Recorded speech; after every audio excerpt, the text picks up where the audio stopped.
Bismillahirrahmanirrahim. Assalamualaikum warahmatullahi wabarakatuh. Alhamdulillah wassalatu wassalam ala Rasulillah wa ala alihi wa sahbihi wa man tabi'ahu wa nasarahu wa walah. Rabbi shrah li sadri wa yassir li amri wa hlul 'uqdatam min lisani yafqahu qawli. Allahumma yassir wa la tu'assir wa tammim bil khair. Pengurusi dan barisan jawatan kuasa muslimin dan muslimat, para jemaah sekalian, alhamdulillah, pertamanya kita merafakkan syukur pada Allah Subhanahu wa taala. Pada malam ni kita alhamdulillah masih dapat bersama untuk kita meneruskan ibadah kita, dan alhamdulillah kita selesai solat maghrib.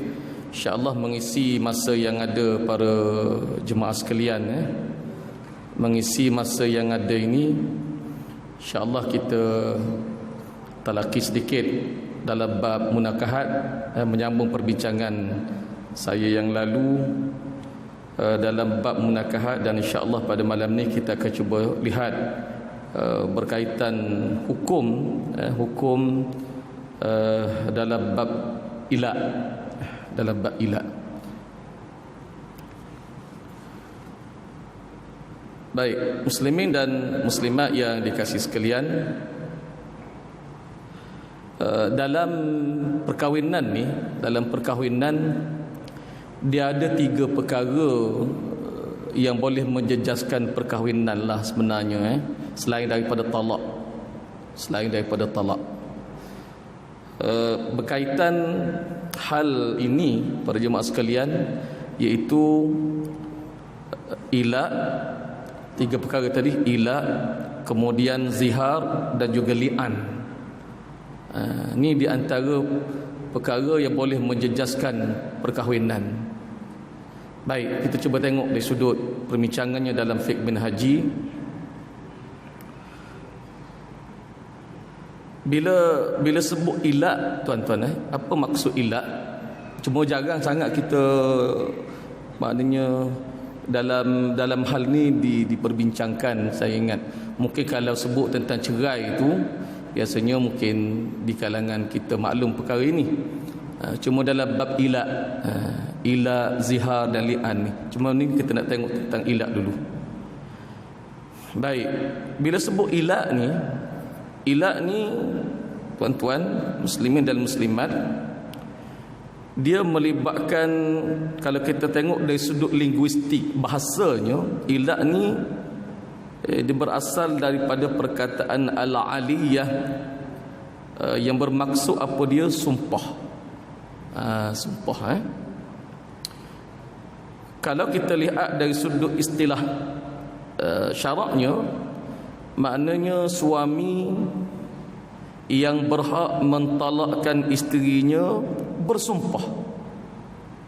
bersumpah tidak akan bersetubuh dengan isterinya lebih daripada 4 bulan, ataupun secara mutlak. Secara mutlak ni maksudnya apa? Iaitu tanpa disebut tempoh masanya, tapi dia bersumpah, maknanya tak akan bersetubuh dengan isteri dia. Ini saya cakap direct lah tuan-tuan, kita bercakap dalam soal hukum. Maknanya dalam bab ni, tuan-tuan, dalam agama kita, bila melibatkan perkahwinan berlaku, maka perintah Allah secara jelas, wa'ashiruhunna bil ma'ruf. Allah perintahkan wa'ashiruhunna bil ma'ruf. Allah tuju pada siapa?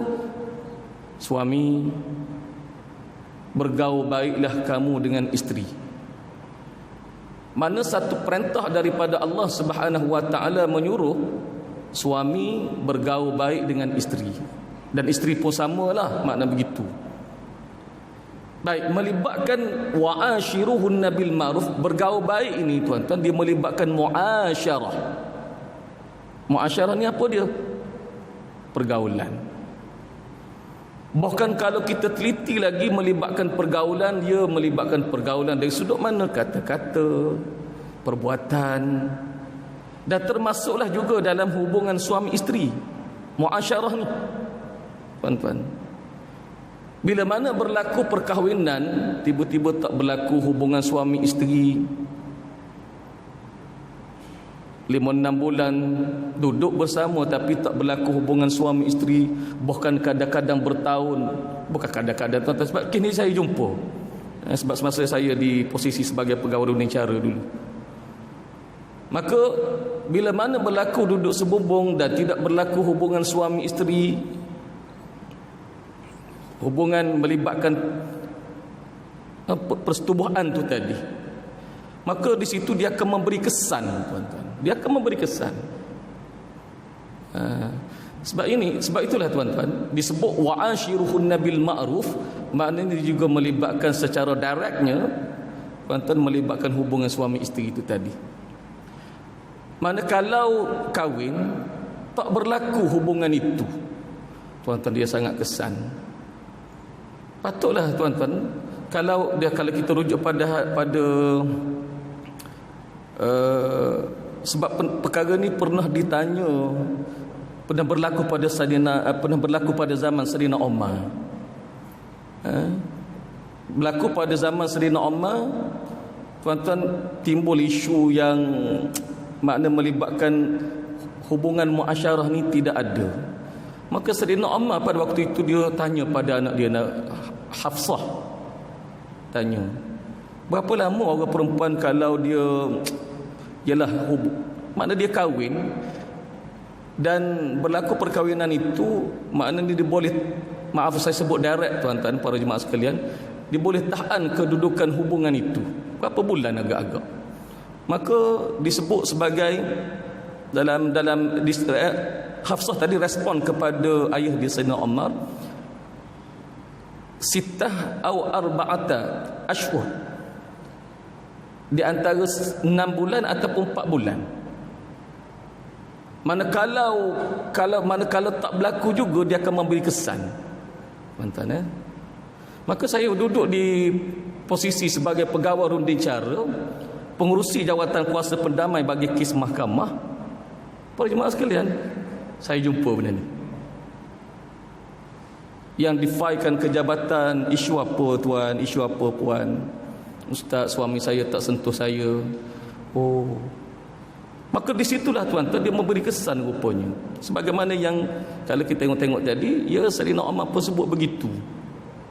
Apatah lagi bila mana berlaku perkahwinan, dalam bab ilak ni, tuan-tuan, berlaku ya konflik tu ada, kadang-kadang ada, tuan-tuan, melibatkan, ialah kita dalam muamalah sebagai suami isteri. Siapa satu peringkat ada suami yang sebut pada isteri dia, abang, demi Allah abang tak akan bersetubuh dengan awak. Tuan-tuan, ataupun disebut direct, berapa lama tadi 4 bulan, ataupun secara mutlak ni tak sebut tempoh. Maka tuan-tuan muslimin dan muslimat, ilak ni dia melibatkan suami yang sebut pada isteri dia.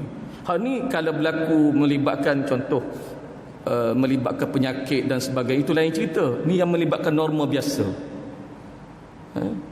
Manakalaulah berlaku suami sebut begitu pada isteri dia, puan-puan, hukum suami sebut pada isteri dia, abang tak akan bersetubuh dengan awak, tak kira lah sebut dalam tempoh ataupun sampai bila-bila.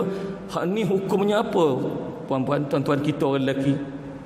Hukumnya adalah haram. Dia termasuk dalam dosa-dosa besar juga disebut.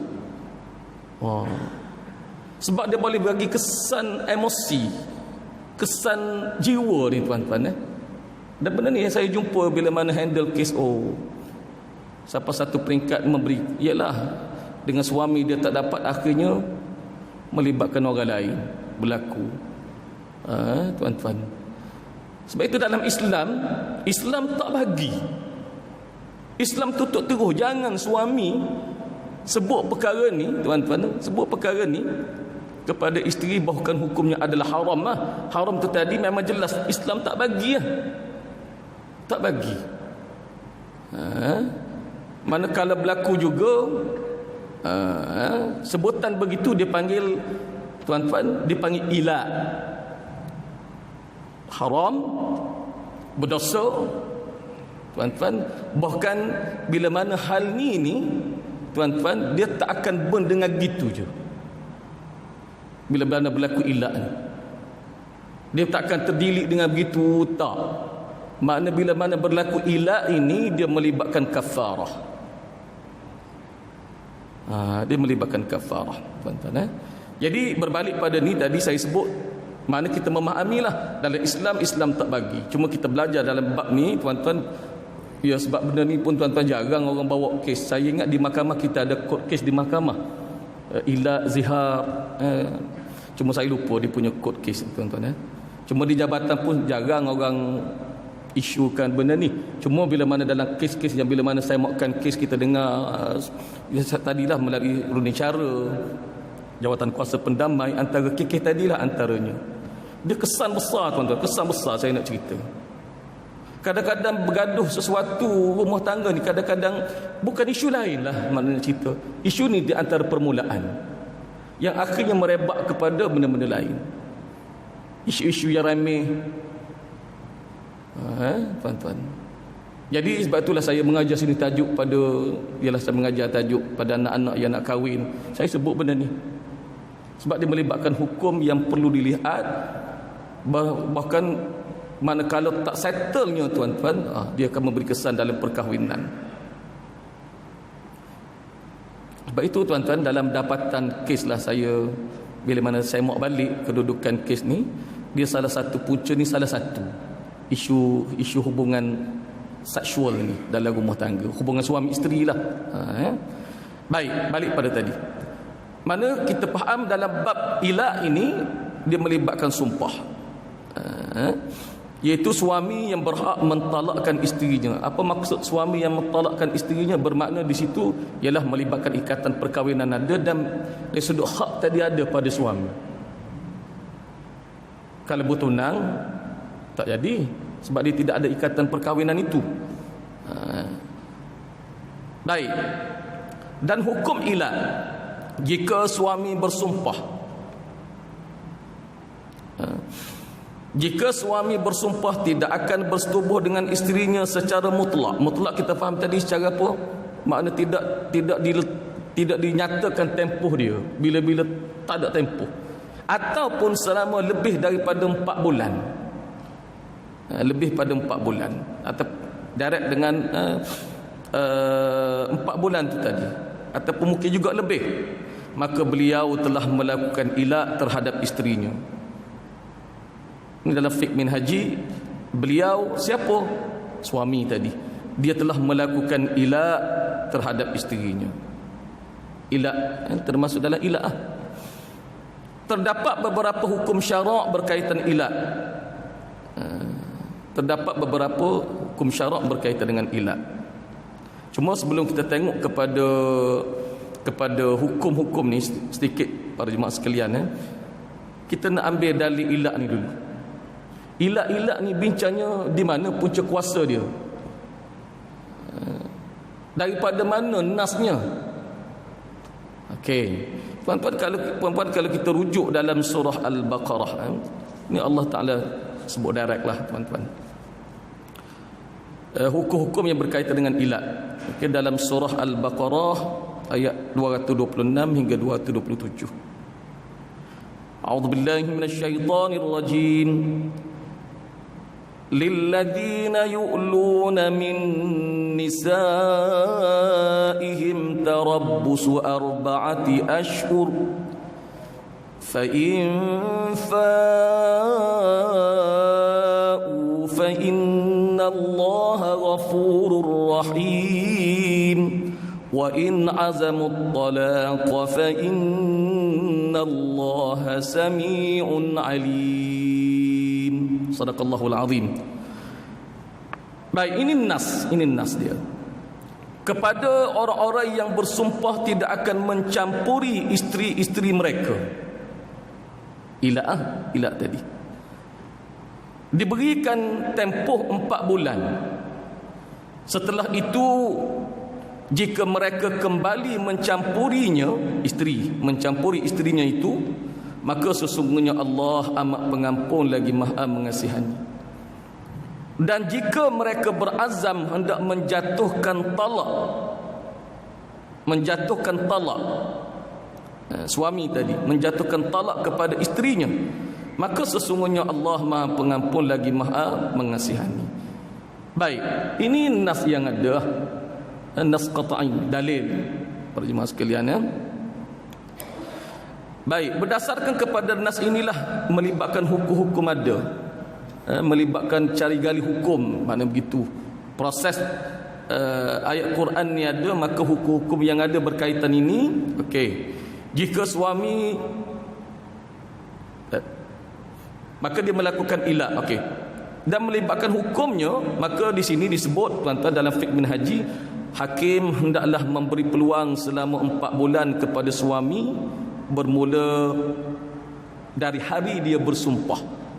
Bermakna kes ni tuan-tuan ialah kalau kita ni dia melibatkan mahkamah, maka pada kedudukan hakim itu, maka dari sudut hukumnya memberi peluang kepada si suami ini bermula daripada tarikh dia melibatkan sumpah tu tadi, ilak tu tadi, maka diberi peluang kepada dia selama 4 bulan. Lagi 4 bulan masa. Baik, tujuan apa? Untuk memberi peluang kepada suami untuk menarik balik sumpahnya. Mana dia boleh tarik balik dalam bab ni. Dia beza dengan cerai. Beza. Cerai ni boleh tarik balik ke tak? Tak boleh. Dalam bab ta'liq tak boleh. Mana begitu? Berlaku suami menyebut lafaz kepada isteri dia, oh sorry cuk abang. Boleh ke tak boleh? Tak boleh. Melibatkan cerai, tak boleh. Tapi dalam bab ilak, maknanya diberi peluang kepada si suami itu tadi untuk menarik balik sumpahnya, dan bukan hanya sekadar tarik balik sumpah, bahkan di situ dengan menarik balik sumpahnya dan membayar kafarah sumpah. Bermakna dia melibatkan kafarah ada. Satu, maknanya dia akan untuk nak kata menghilangkan dia punya ilak ini, tuan-tuan, dia melibatkan ada kafarah. Ada kafarah dia. Cuma kalau dia relax, dia maknanya dia tak action untuk hal ni, tuan-tuan, dia buat gitu. Contoh, tuan-tuan, katalah kalau berlaku persetubuhan, sebab nak menghalalkan balik untuk dia dengan isteri tadi, dia melibatkan kafarah, kena settle. Manakala dia tak settle tu tadi, maka hukumnya berdosa. Dan dalam hal ni, sebab itu tuan-tuan, bila berlaku benda ni, dia kena rujuk dengan mahkamah. Makna begitu, kena dengan mahkamah. Sebab saya ingat dia ada court case, saya lupa lah tuan-tuan, dia punya court case di mahkamah ada, makna dia boleh filekan untuk membabitkan ilak ini. Cuma kalau berbalik tadi, kalau berlaku dia sebut begitu, dia relax, dia tak bayar kafarah, tapi berlaku persetubuhan dia, tuan-tuan, dosa. Orang lain tak tahu, orang lain tak tahu, tapi Allah hayyun la yamut. Yang itulah kadang-kadang memberi kesan kepada kehidupan perkahwinan. Apa kesan dia? Kadang-kadang dia jadi tak happy, kadang-kadang jadi rasa ni jiwa tak lepas ni. Contoh, tersekat jiwa, terhimpit jiwa. Itu di antara benda-benda yang berlaku, tuan-tuan. Sebab itu bila mana saya tengok balik pada kedudukan kes, maka kalau hari ni tuan-tuan saya jumpa, saya minta dia untuk settlekan. Sebab dia berkait soal hukum ni, tuan-tuan. Tak tahulah, saya duduk di bahagian perkahwinan dulu, tuan-tuan. Kalau orang tu berkaitan dengan hukum, dia tak settle betul-betul dalam bab hukum ni, ataupun dia relax gitu je, dia tak ambil hal, dia tak peduli, tuan-tuan, sakit dia. Dia sakit dari sudut emosi ni sakit. Ketenangan tadi bagaikan Allah Ta'ala cabut. daripada dia tu. Waktu yang kadang-kadang bercelaru dalam hidup, ketenteraman tidak ada, keharmonian tidak ada. Tuan-tuan. Baik, balik pada ni Baik, tadi maknanya melibatkan kafarah dia punya sumpah tu tadi, kafarah sumpah. Ataupun satu lagi, kalau dia masih lagi maknanya dengan pendirian tak nak tarik balik, contoh tak nak bayar kafarah, maka dalam satu lagi dia punya kaedahnya, tuan-tuan, penyelesaiannya, atau menceraikan isterinya jika dia tidak mahu rujuk dan tidak mahu membayar kafarah sumpah. Maknanya dia juga boleh menghala kepada perceraian lah, sekiranya dia tak nak tu tadi. Cuma saya rujuk, tuan-tuan, ini kalau melibatkan cerai pun, kalau berlaku pun dia akan melibatkan talak satu. Talak satu dia talak raja'ni. Dia bukan talak bain, bukan talak tiga, talak raja'ni. Itu pun sebenarnya dia masih lagi memberi peluang. Raja'ni ini kan masih lagi memberi peluang, lebih kurang begitulah. Walaupun perceraian, tetapi raja'ni ini masih lagi memberi peluang untuk rujuk balik dengan kedudukan iddah yang ada lah. Okey, baik. Jika tempoh 4 bulan, maknanya tadi biasanya 4 bulan diberi tempoh tamat, dan suami tetap dengan sumpahnya, maka beliau telah memudaratkan isterinya. Tuan-tuan, saya melihat kitab biasa perbicarakan fiqh lah, dalam fiqh minhaji, dalam i'anatul talibin, ada kitab-kitab fiqh yang lain, tuan-tuan. Ya, bila mana membabikan kedudukan ni, hal ni, tuan-tuan, memang dia bagi kesan, memang dia akan jadi mudarat. Dia akan jadi mudarat, mudarat pada jiwa tu tadi, emosi tu. Saya tak jumpa lagi mana kalau berlaku perkahwinan, dan kalau berlaku suami sebut begitu dan dia duduk tak berlaku hubungan, perkahwinan tadi okey. Sepanjang saya duduk dengan kes, tuan-tuan, kalau berlaku benda ni tuan-tuan, tak lama perkahwinan. Itu pengamatan saya lah. 10 tahun saya bergulungan dengan untuk sesi rudi cara keluarga ni, tuan-tuan. 10 tahun. Itu saya tengok di situ. Baik. Beliau telah memudaratkan isteri dia, dan ketika itu berdasarkan kepada tuntutan, maka hakim berhak mengambil salah satu tindakan tersebut tadi ya. Satu, dengan memaksa suami menarik balik sumpahnya dan kembali kepada isterinya dengan membayar kafarah sumpah itu. Dan jika dia bersumpah dengan nama Allah, ataupun bersumpah dengan salah satu daripada sifat Allah, itu di antara perkara yang makna kalau melibatkan sumpah ni, satu melibatkan nama Allah, dan juga melibatkan sifat-sifat Allah. Makna begitu untuk lafaz sumpah tu tadi. Dan jika dia bersumpah untuk melakukan sesuatu, kalau ini dalam hayal lain lah, tuan-tuan, kalau dia bersumpah untuk melakukan sesuatu,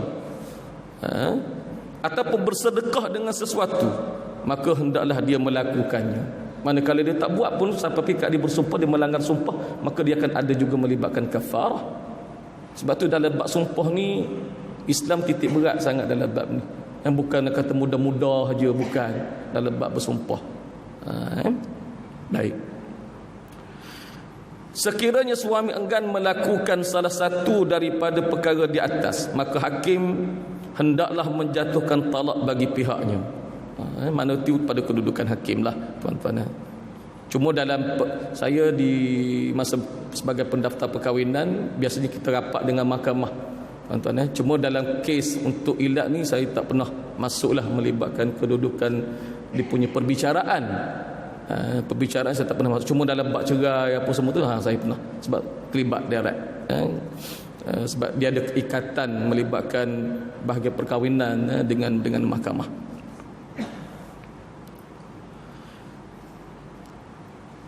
Baik, itu adalah hakim untuk mengelakkan apa? Makna kalau tidak dibiarkan begitu, makna kalau dibiarkan begitu, mana dia akan berlaku kemudaratan kepada pihak-pihak ni. Berlaku kemudaratan kepada pihak-pihak isteri. Baik. Jadi tuan-tuan muslimin dan muslimat yang dikasihi sekalian, maka kedudukan dia punya dalam bab ilak ini, cuma kita tengok sedikit berkaitan dengan ilak. Ilak ni dia punya melibatkan kafarah dia. Tuan-tuan, antaranya melibatkan antaranya bagi makan pada orang miskin, antaranya. Nanti kita tengok balik ilak dalam bab ilak, membabitkan kedudukan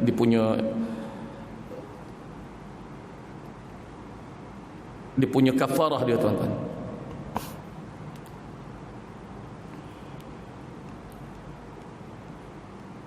Baik, melibatkan kafarah ilak ini antaranya melibatkan bagi makan orang miskin, puasa selama 3 hari berturut-turut. Cuma dalam bab ilak ni dia punya kafarah dia boleh, dia ada ikhtiariah. Ikhtiariah maknanya apa? Dia ada pilih. Dia boleh pilih. Memerdekakan hamba, mana dia boleh pilih. Dia tak sebagaimana zihar. Zihar ni dia melibatkan tertib. Tertib, memerdekakan hamba kalau zihar, kemudian puasa 2 bulan berturut-turut, hamba tak ada dah, dia akan pergi kepada memerdekakan hamba, kemudian puasa 2 bulan berturut-turut kalau zihar. Manakala dia puasa tiba-tiba 1 mis, mana dia kena ulang balik antaranya. Kemudian kalau tak mampu juga, barulah dia akan pergi kepada bagi makan orang miskin seramai 60 orang. Itu zihar. Kalau ilak ni tak, dia boleh pilih antaranya. Baik.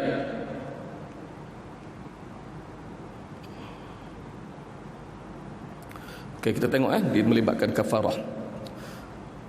Fa kaffaratuhu it'amu 'asharati masakin min awsati ma tut'imuna ahlikum aw kiswatuhum aw tahriru raqabah faman lam yajid fasiyamu 3 ayyam dhalika kaffaratu aymanikum idza halaftum.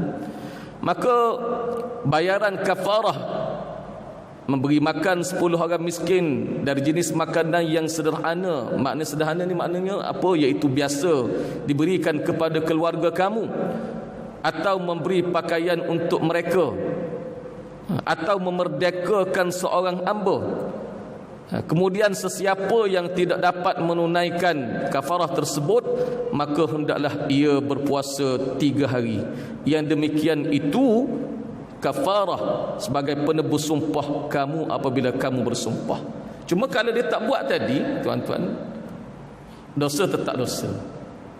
Dosa tetap dosa. Mana kalau dia tidak laksanakan. Sebab itu untuk hal ni tadilah perlu kepada ke mahkamah tu tadi untuk tengok, tuan-tuan. Baik, itu membabitkan zihar. Membabitkan ilak. Ilak. Baik, tuan-tuan muslimin, para jemaah sekalian, cuma kemudian kita akan tengok kepada zihar. Zihar. Satu tadi ilak. Ini benda-benda yang boleh memberi kesan kepada perkahwinan. Kemudian zihar. Zihar. Baik, dari sudut zihar ini, dari sudut bahasanya, linguistik, zihar ni bererti belakang. Zihar. Okey. Dari sudut istilahnya, istilah syaraknya, seorang lelaki menyamakan isterinya dengan salah seorang mahramnya. Seorang suami menyamakan isterinya dengan salah seorang mahramnya. Mahramnya siapa? Iaitu ibu ataupun adik-beradik perempuannya. Dari sudut haram untuk dia kahwini dengan orang itu. Mahram ni maknanya dia melibatkan suami itu tadi, dia tak boleh berkahwin dengan perempuan itu, antaranya. Baik, cuma zihar ini para jemaah sekalian, zihar ni maknanya suami menyamakan salah satu anggota juga disebut dalam fiqh yang lain, dalam fiqh yang lain, tuan-tuan membabitkan menyamakan salah satu anggota anggota isteri dia dengan mak dia. Antara disebut tentang belakang tu tadi. Belakang kamu sama seperti belakang mak aku. Kemaluan kamu sama seperti kemaluan mak aku, sebagai contoh. Baik, dia ucapan sebegitu, dia melebarkan ucapannya apa? Zihar. Satu dengan mak. Kalau bukan dengan mak pun tadi adalah orang yang mahram dengan dia. Siapa? Adik-beradik. Tuan-tuan, adik-beradik. Mana yang dia tak boleh kahwin. Sama juga mak saudara, sama juga. Mana begitu. Baik, kalau begini keadaan dia, zihar ni, maka zihar juga hukumnya adalah haram. Sama juga. Zihar ni hukumnya adalah haram. Maknanya merupakan salah satu juga daripada dosa-dosa besar. Dosa-dosa besar berdasarkan kepada ijma' ulama. Kalau sebut ijma' ni besar lah tuan-tuan. Mana ijma' para ulama ni makna mengatakan dalam bab ini, dalam bab zihar ini, hukumnya adalah haram, maka tak boleh. Cuma sebagaimana yang saya sebut tadilah, saya pun duduk di jabatan dulu tuan-tuan, pun jarang saya jumpa kes zihar ni. Orang mari cerita dalam bab ni jarang lah. Kebanyakan dalam bab cerai. Cuma daripada kes-kes rundi cara yang ada, yang saya handle lah tuan-tuan, banyak benda ni berlaku. Cuma benda tak dibawa ke mahkamah berdasarkan circle dalam keluarga itu je yang berlaku. Mana di situ. Maka di situlah maknanya tuan-tuan juga termasuk dalam bab zihar ini, dia juga memberi kesan kepada kehidupan perkahwinan lah. Sedangkan hukum tadi jelas hukumnya adalah haram.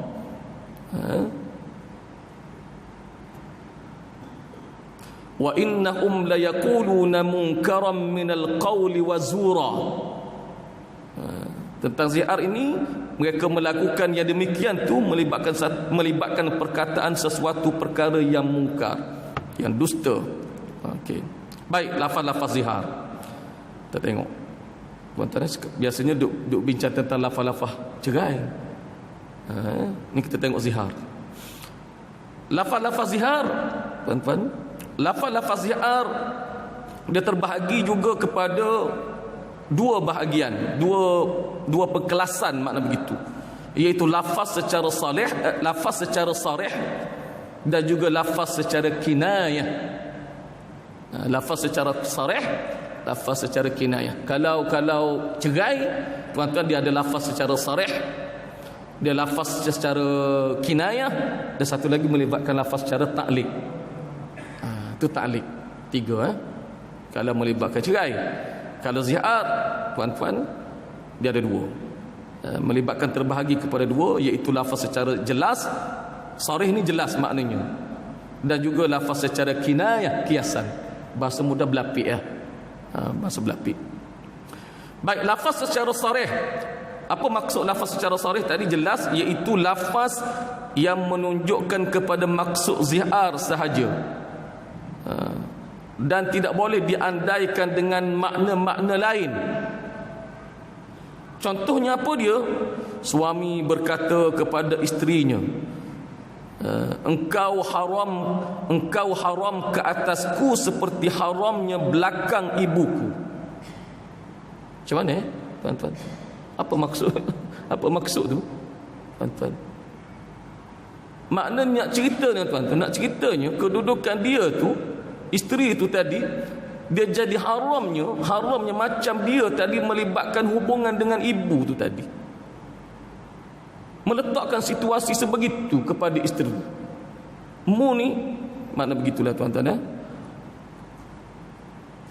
Kamu ni haram bagi aku, haram belakang kamu ni, tuan-tuan, sebagaimana haramnya belakang ibuku. Bahasa mudahnya, tuan-tuan, ni juga melibatkan hubungan lah nak ceritanya. Siapa dia sebut begitu? Melibatkan isteri tadi, meletakkan sebagaimana seperti ibu yang tak boleh untuk dia menggauli. Maka hukum ni adalah tak boleh, hukumnya adalah haram. Ini zihar. Ini salah satu contoh. Atau bagiku haramnya belakang engkau sama seperti haramnya belakang ibuku. Cuma saya tengok dalam perbincangan dalam fiqh yang lain tuan-tuan, antaranya disebut, kalau dia sebut tadi macam kemaluan kamu sama seperti kemaluan ibu aku, mana begitu, pun dah dikira sebagai zihar,